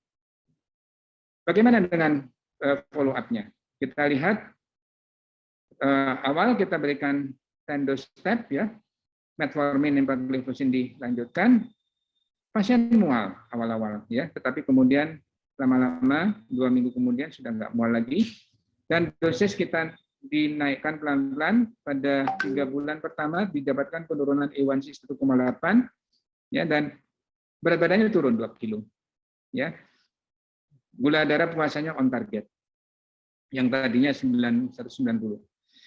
6 bulan, ya, jadi 3 bulan berikutnya HbA1c-nya turun lagi sebanyak 3,3% secara total, ya, dari awal 3,3% turunnya, dan OAD-nya tetap diberikan. Dosisnya 28, tidak ada hipoglikemi, tidak ada mual, dan penurunan berat badannya total dari awal 3 kg. Ya. Jadi kalau kita lihat memang FRC ini efektif dan merupakan pilihan sebetulnya dibandingkan dengan insulin regimen yang lain, terutama pada outcome. Kalau kita lihat di sini fasting dan postprandial bisa ikut teratasi, ya, karena ada komponen daripada GLP-1 reseptor agonisnya. Kemudian juga tidak ada risiko hypo dibandingkan dengan basal insulin saja, apalagi dibandingkan dengan basal bolus, dibandingkan dengan premix juga demikian. Kemudian weight netral, bahkan penurunan berat badan. Ya, jadi ada weight benefit dibandingkan dengan insulin saja. Kemudian gastrointestinal effect dibandingkan dengan GLP-1 reseptor agonis saja akan berkurang oleh karena kita menggabungkan dengan Lantus. Kemudian juga kita lihat complexity akan diturunkan karena dia lebih simple, hanya sekali sehari, dan ini akan meningkatkan ketaatan daripada pasien. Kemudian akan meningkatkan juga treatment burden, menurunkan treatment burden, ya, sehingga compliance-nya juga akan meningkat, ya, kualitas hidup juga akan meningkat. Saya rasa ini pesan terakhir dari apa yang bisa saya sampaikan, bahwa pasien-pasien diabetes itu seringkali memerlukan intensifikasi terapi antara lain dengan insulin. Ya, insulin mulai dari basal, kemudian menjadi basal plus, menjadi basal bolus, atau premix, premix sekali sehari, premix 2 kali sehari, bahkan premix 3 kali sehari. Ini merupakan terapi yang cukup kompleks, membutuhkan lebih dari 1 device, dan seringkali gagal dalam glycemic target karena kompleksnya masalah. Selain ketaatan, kesesuaian dosis yang sulit dicapai, ya, adjustment dose yang sulit, dan kemudian juga treatment burden yang tinggi, ya. Jadi dengan 2 device, kemudian 4 kali suntikan, itu merupakan treatment burden. Kemudian fixed ratio combinations ini merupakan pilihan yang lebih simple, hanya sekali sehari, dan dia juga menurunkan fasting maupun postprandial. Dan ini efektif dan merupakan alternatif dibandingkan kalau kita menggunakan insulin yang basal plus basal bolus yang lebih kompleks atau premix, ya. Dan FRC ini berkaitan dengan perbaikan daripada HbA1c yang sebanding atau lebih baik bahkan dengan terapi insulin yang lain, ya, baik itu basal plus basal bolus maupun premix, tanpa ada peningkatan daripada risiko hypoglycemia maupun berat badan, ya. Kemudian Soliqua ini juga menunjukkan adanya perbaikan daripada selain efficacy, tetapi juga quality of life, kemudian juga adherence, ya, ketaatan, ya, dan keamanannya juga setara dibandingkan dengan regimen terapi insulin yang lain, bahkan sebetulnya lebih aman kalau kita lihat sisi hypo maupun weight gain. Demikian apa yang bisa saya sampaikan. Mohon maaf apabila ada kekurangan. Saya kembalikan pada Dr. Jehan. Terima kasih. Assalamualaikum warahmatullahi wabarakatuh. Assalamualaikum warahmatullahi wabarakatuh. Terima kasih kepada Dr. Subagio Adi, spesialis penyakit dalam KEMD.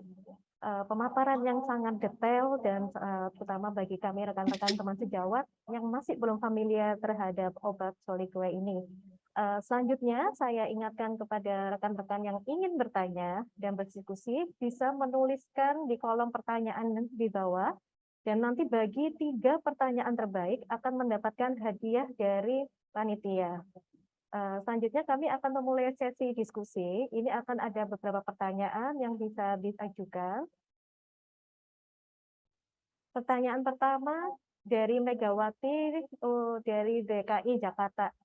Pertanyaannya kepada Dr. Subagio Adi, kapan pasien diabetes mellitus diberikan insulin? Karena ada pasien diabetes dengan HbA1c 8,1, tetapi gula darah puasanya 180 dan gula darah 2 jam setelah makan adalah 201. Apakah sudah diberikan insulin? Karena pasien ini ada komorbid hipertensi, bagaimana jika tidak tercapai target HbA1c 7,2? Mohon saran dokter, mungkin Dokter Wahyu bisa memberi jawaban. Saya kira mungkin perlu diketahui sudah diberikan obat apa saja pada pasien ini. Apakah obat yang sudah diberikan monoterapi atau sudah kombinasi terapi obat diabetes atau 3 macam dan sebagainya. Sehingga kita bisa memberikan karena di pertanyaan tadi tidak disampaikan obat yang sudah diberikan sebelumnya. Andai kata obat yang sudah diberikan sebelumnya mungkin sudah 2 macam atau kombinasi 2 macam obat terapi, mungkin bisa kita alternatif memberikan, kalau seperti tadi di guideline, kalau masih di atas 7,5 sudah diberikan dengan 2 macam pilihan, salah satunya adalah bisa diberikan bolus basal, ya, basal insulin, bisa diberikan basal insulin, dimulai dengan itu, atau pilihannya banyak di menurut guideline itu tadi. Mungkin itu yang bisa saya sampaikan kalau mau memulai insulin. Tapi juga bisa kalau memang masih dosisnya baru monoterapi, bisa kita coba dulu dengan 2 macam obat atau fixed dose yang tadi saya sampaikan, dengan 1 macam obat yang di dalamnya sudah ada 2 macam obat. Mungkin itu yang dari saya. Terima kasih. Baik, terima kasih untuk Dr. Wahyu. Apakah kira-kira jawaban ini cukup memuaskan? Semoga memuaskan untuk Ibu Megawati. Kami lanjutkan dengan pertanyaan berikutnya. Dari Dr. Siongkono.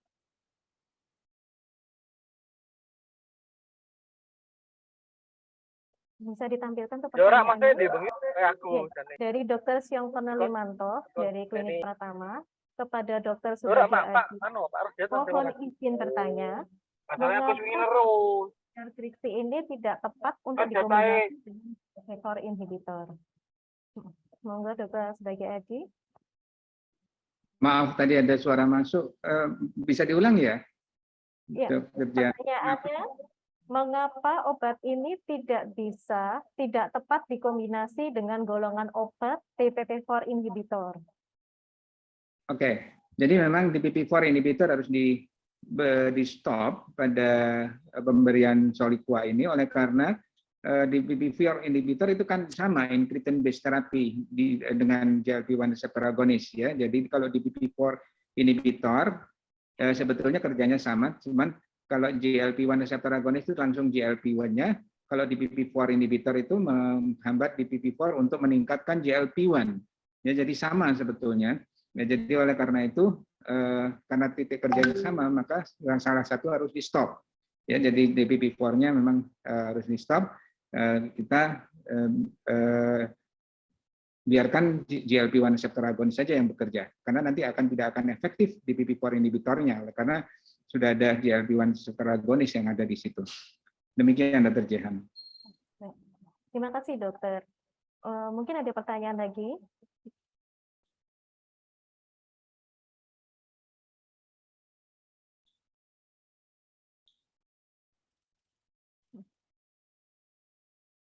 Ini dari Dr. Megawati Wijaya dari DKI kepada Dr. Subagio Adi. Pertanyaannya adalah bagaimana untuk terapi insulin bagi diabetes gestasional, Dok? Karena awal tidak ada diabetes, ketika hamil 5 bulan langsung diabetes mellitus sampai 230 dan HbA1c-nya 8. Apakah setelah melahirkan bayinya DM-nya masih diteruskan dengan insulin jika belum turun gula darahnya? Tapi jika sudah turun, bolehkah langsung di stop insulinnya, Dok? Karena nantinya bisa langsung timbul lagi, terutama hamil yang kedua. Mohon saran kepada Dr. Subagio Adi. Ya, baik. Jadi kalau memang benar diabetes gestasional, ya itu diabetes yang hanya timbul pada saat kehamilan, ya di luar kehamilan diabetesnya akan resolve, akan membaik. Jadi kalau betul diabetes gestasional, maka sampai saat ini guideline terapinya hanya insulin, ya. Kalau GLP-1 receptor agonis kita tidak ada bukti yang untuk keamanannya. Oleh karena itu Soliqua bukan merupakan pilihan untuk diabetes gestasional. Jadi kita hanya memberikan insulin, baik itu nanti insulin basal atau kalau diperlukan juga bisa basal plus, basal bolus untuk supaya gula darahnya tidak tinggi, ya. Dan kemudian jadi pertanyaan, kalau diabetes gestasional apakah nanti insulinnya diteruskan pada saat lahir? Biasanya kalau pada gestasional begitu bayinya lahir maka diabetesnya akan membaik. Jadi kita hanya perlu follow up saja. Kalau memang tidak membaik berarti dia bukan diabetes gestasional, jadi pregestasional diabetes. Ya, jadi memang dia diabetes kemudian hamil. Nah, pada kondisi ini nanti kita lihat apakah masih memerlukan insulin atau tidak, karena kita bisa juga men-switch dengan OAD sebetulnya, ya. OAD yang sebetulnya cukup aman untuk menyusui, ya. Tetapi memang pada umumnya kalau memang tidak keberatan ibunya, kita lanjutkan insulinnya karena untuk kepentingan metabolik pada ibu yang sedang menyusui. Ya. Demikian Dr. Jehan. Ya, baik, terima kasih dokter. Ini sebelumnya ada satu pertanyaan lagi, dokter. Tadi disebutkan untuk Soliqua itu pemberiannya 1 kali pemberian sebelum makan. Apakah pemberian makanannya itu dipengaruhi pada pemberian makan terbanyak? Lalu yang kedua, bolehkah obat Soliqua ini dikombinasi dengan jenis insulin yang lain? Iya, ini pertanyaan yang cukup baik. Jadi gini, kapan sih sebetulnya diberikan Soliqua ini? Ada satu penelitian yang menarik. Saya kalau nggak salah namanya Realis tadi, ya, dipublish pada saat presentasi di ADA tahun 2022 kemarin, bulan Juni. Itu melihat berbagai macam pemberian insulin. Ada yang diberikan pada saat Soliqua itu diberikan pada saat pagi, ada yang diberikan pada saat malam, ya. Nah, ini mengacu pada guideline dari Eropa yang biasanya mereka menganjurkan pagi atau malam. Kemudian ada yang diberikan siang, dan ada yang diberikan kira-kira ada sekitar 30%-an atau 20-30% yang berubah-ubah memberikannya. Jadi tidak sesuai guideline yang kita bilang tadi, bahwa kalau kita berikan pagi ya pagi terus. Jadi dia kadang memberikan pagi, terus nanti terus kemudian di switch ke malam, ya, tergantung makanan terbanyaknya. Ya, tapi mereka kebanyakan nanti nge-switch-nya itu biasanya lebih banyak ke arah pagi. Yang kedua lebih baik ke arah malam. Ya, jadi ada berbagai macam cara pemberian itu. Jadi kalau kita simpulkan, ada yang mengikuti guideline pagi-pagi terus, ada yang mengikuti guideline malam-malam terus, ada yang tergantung dari makanannya. Mana yang terbaik? Ternyata dari penurunan HbA1c, itu yang terbaik ternyata yang pagi. Ya, yang pagi terbaik. Jadi penurunan HbA1c paling besar. Kemudian yang kedua yang malam. Ya, jadi ini kelihatannya sesuai dengan guideline kebanyakan basal insulin. Biasanya basal insulin kita biasanya memberikan pagi atau malam, ya. Jarang sekali kita tuh memberikan basal insulin itu siang.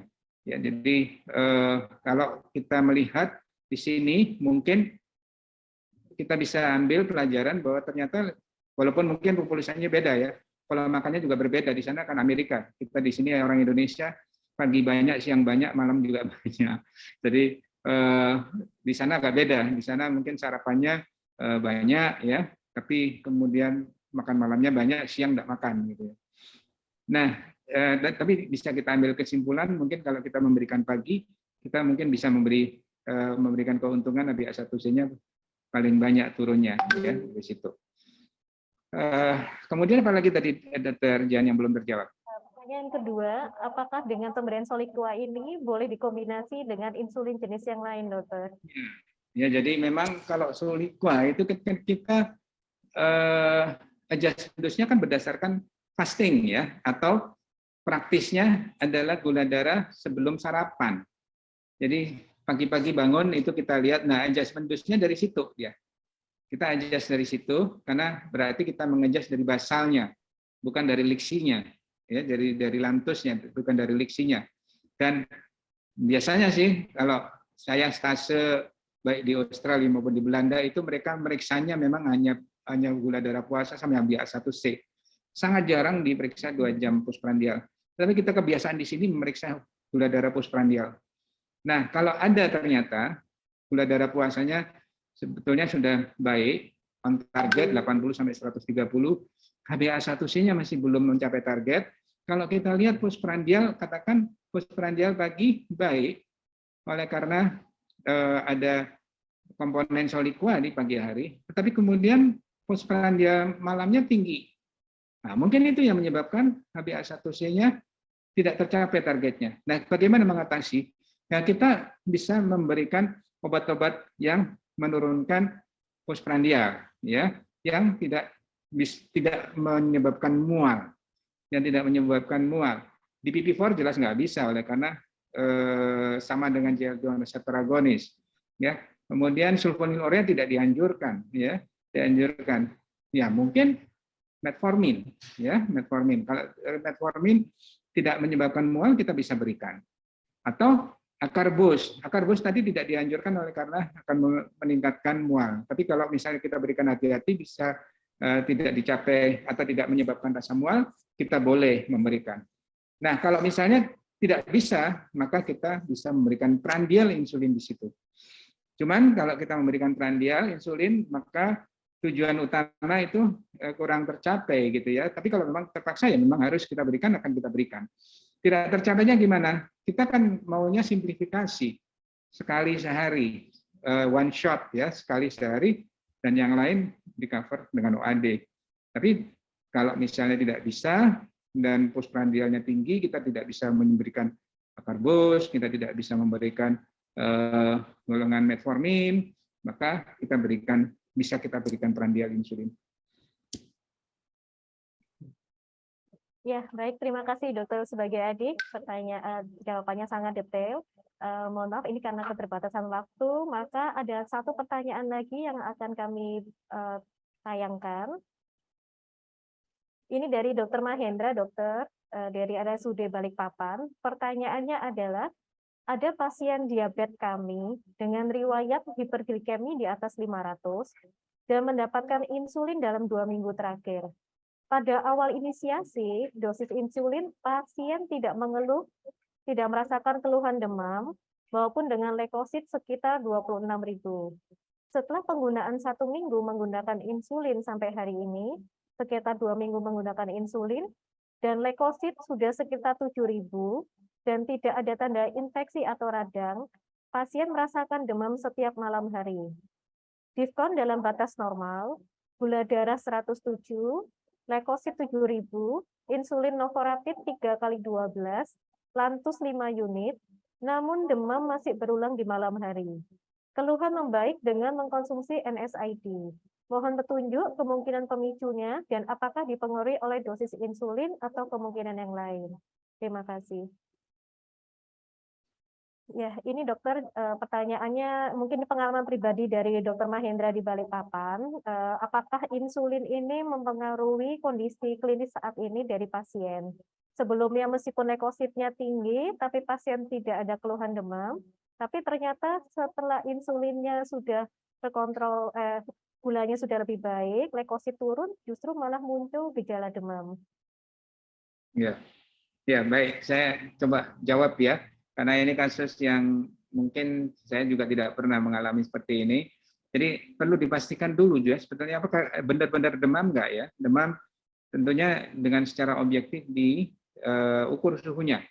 Kalau memang ternyata demam, mungkin perlu dicari penyebab sebelum kita mengarah pada bahwa itu mungkin suatu reaksi terhadap insulin, reaksi inflamasi terhadap insulin. Kita perlu cari yang lain, apakah ada infeksi kronis ya, ada infeksi kronis yang lain, misalnya di gigi, rongga hidung, ya atau di GI, di paru, kita mesti cari ya. Kadang infeksi kronis tidak memberikan leukositosis, atau ada penyakit lain yang berkaitan dengan inflamasi ya, mungkin malignansi atau barangkali autoimun yang lain ya, yang bisa menyebabkan gejala demam. Kalau memang benar-benar ada demam ya. Kalau semua itu tidak ada, ya kita bisa mencoba. Bagaimana kalau insulinnya itu di stop? Kalau ternyata insulin di stop, ternyata keluarnya berhenti, ya mungkin itu suatu reaksi terhadap insulin yang sangat jarang. Saya tidak pernah menemukan. Nggak tahu Dr. Wahyu, Dr. Jehan, apakah pernah menemukan seperti itu? Saya sendiri tidak pernah menemukan. Saya ada alergi insulin ada, tapi reaksinya bukan demam, ya, tapi gatal-gatal, ya, gatal-gatal di seluruh tubuh yang kita stop. Gatalnya hilang, kasih insulin lagi, gatal lagi, ya itu yang pernah saya dapatkan, ya. Jadi mungkin seperti itu. Jadi kita mesti cari dulu penyebabnya. Apakah benar itu karena insulin? Ya, kalau memang ternyata semua dicari ternyata tidak ada, nah baru kita coba stop insulinnya. Tentunya dengan risiko nanti akan terjadi peningkatan. Tapi kita masih punya modalitas GLP-1 reseptor agonis, ya. Kita berikan GLP-1 reseptor agonis untuk menurunkan gulanya, ya. Kalau kita untuk basal, ya, untuk menurunkan basal, ya kita pakai yang longetin, GLP-1 reseptor agonisnya, dan dikombinasi nanti dengan OAD tentunya. Ya, jadi saya rasa mungkin itu Dr. Mahendra. Jadi sebetulnya perlu diteliti lebih lanjut apakah memang berkaitan dengan insulinnya. Demikian Dr. Jehan. Barangkali Dr. Wahyu punya pengalaman lain, saya silakan. Monggo. Enggak, saya kira sama saja dokter. Jadi memang kalau kasus ini mesti harus dipastikan dulu penyebabnya, karena masih data-datanya belum lengkap betul. Jadi harus dicari apakah ini ada infeksi atau penyakit yang dokter Subagio sebutkan tadi. Jadi harus dicari. Karena memang belum pernah juga saya menemukan dengan insulin dengan efek samping diabetes atau demam. Terima kasih. Semoga jawaban tadi dari Dr. Subagio Adi dan Dr. Wahyu bisa membantu Dr. Mahendra, dan semoga kasusnya bisa segera ditemukan penyebab demamnya dan bisa diberikan kesembuhan untuk pasiennya. Ya, baik, sekali lagi karena keterbatasan waktu, maka terima kasih kepada para rekan-rekan sejawat semua yang bersedia meluangkan waktu untuk diskusi malam hari siang hari ini dengan judul Simplification Injectable Therapy and Managing Type 2 Diabetes mellitus with Sulfonylurea, Combination Therapy Getting More Patient to Goal. Dan sebelum acara ini diakhiri, saya akan memberikan sedikit kesimpulan daripada diskusi hari ini. Terapi obat antidiabetik kombinasi sangat membantu meningkatkan kepatuhan pasien sehingga meningkatkan keberhasilan target gula yang diharapkan, terutama pengobatan dalam jangka waktu yang panjang. Pemberian terapi obat antidiabetik kombinasi secara dini bisa mengurangi resiko komplikasi diabetes, dan kombinasinya bisa diberikan langsung bila HbA1c lebih dari 7,5 atau target belum tercapai dengan catatan memperhatikan cara kerja masing-masing obat. Kombinasi sulfonylurea dan metformin menunjukkan penurunan HbA1c yang paling baik karena bekerja secara sinergi. Penelitian menunjukkan efek kenaikan berat badan pada pemberian modern sulfonylurea, glimepiride ini dibanding golongan sitagliptin tidak menunjukkan hasil yang signifikan. Keuntungan lain, mengurangi efek samping monoterapi high dose dan cost efektif. Pada pasien yang gagal mencapai kontrol gula, diberikannya terapi tambahan yakni terapi insulin. Terapi ini cukup kompleks dari insulin basal, basal bolus, dan premix insulin.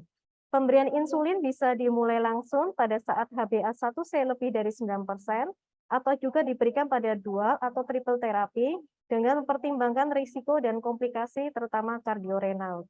Diawali inisiasi dan optimalisasi, dilanjutkan intensifikasi, dan bila tidak mencapai target, dilanjutkan kepada basal bolus. Pada pasien diabetes baru dengan HbA1c di atas 9, atau gula darah puasa lebih dari 250, atau gula darah acak lebih dari 300, disertai dengan gejala dekompensasi metabolik, bisa langsung dipertimbangkan pemberian insulin, baik secara co-formulation, fixed ratio combination, basal plus maupun basal bolus dengan pertimbangan masing-masing sesuai kebutuhan. Pada fixed ratio combination, 1 kali per hari memberi efek hipoglikemi lebih rendah, penurunan berat badan, durability glycemic effect yang lebih baik, dan efek GI3 lebih baik bila dibandingkan dengan pemberian monoterapi GLP-1. Ya, demikian untuk rangkaian dari acara kami. Saya serahkan waktu dan tempat kembali kepada MC. Silakan Mas Duret. Baik, terima kasih Dr. Jehan atas waktu yang sudah diberikan tadi. Jadi luar biasa sekali diskusi kita pada siang hari ini, berjalan cukup lancar dan juga ternyata cukup antusias dari para peserta, Dok ya. Nah, jadi harapan kami diskusi kita pada siang hari ini bisa memberikan manfaat untuk Bapak Ibu dokter dimanapun berada, jadi bisa nanti dipraktekkan ketika memberikan terapi kepada pasien di tempat masing-masing. Seperti itu harapannya. Oke, baik. Sebelum menutup sesi webinar medis pada siang hari ini, saya akan ada beberapa informasi yang akan saya sampaikan. Dan saya ingatkan kepada Bapak Ibu sekalian untuk mengisi link absensi. Jadi bisa diisikan nama dan juga gelar sesuai dengan yang betul. Jadi harus dituliskan secara betul karena nanti apabila ada kesalahan dalam penulisan nama dan gelar akan ditanggung oleh peserta masing-masing. Ya, berikut ada informasi.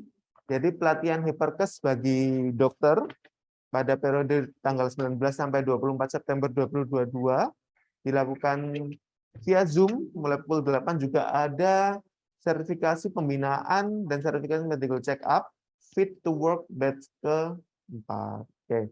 Jadi ini ditujukan kepada para dokter yang berminat, monggo silahkan dicatat tadi untuk tanggal-tanggalnya. Kemudian jangan lupa untuk follow, like, and subscribe media sosial kami, PHC EduTrace. Jadi bisa ada melalui Instagram maupun YouTube-nya @edutrace ya. Kemudian untuk pemenang penanya terbaik akan kami umumkan melalui media sosial kami. Jadi bisa dipantau di Instagram kami. Oke. Baik, mengakhiri. Oke. Kemudian ada informasi lagi terkait jadwal dokter spesialis penyakit dalam di Rumah Sakit PSC Surabaya. Ini tadi narasumber kita yang pertama ya. Ada Dr. Wahyu Hendradi, SPPD. Jadwal prakteknya jam 9 sampai jam 13.00 setiap hari Senin sampai Sabtu sama dengan Dr. Jehan ya. Kemudian yang kedua, narasumber kita yang kedua ada Dr. Subagio Adi, SPPD, jadwal prakteknya setiap hari Kamis jam 18.00 sampai jam 20.00. Oke. Oke, baik, mengakhiri webinar medis pada siang hari ini, saya ucapkan terima kasih yang sebanyak-banyaknya kepada Bapak dan Ibu dokter sekalian atas atensi dan juga waktunya. Semoga diskusi kita pada sore hari ini bisa memberikan manfaat untuk kita semua. Mohon maaf apabila kami dari pihak penyelenggara masih terdapat banyak kekurangan. Semoga apa yang kita dapatkan bermanfaat. Saya akhiri. Wassalamualaikum warahmatullahi wabarakatuh.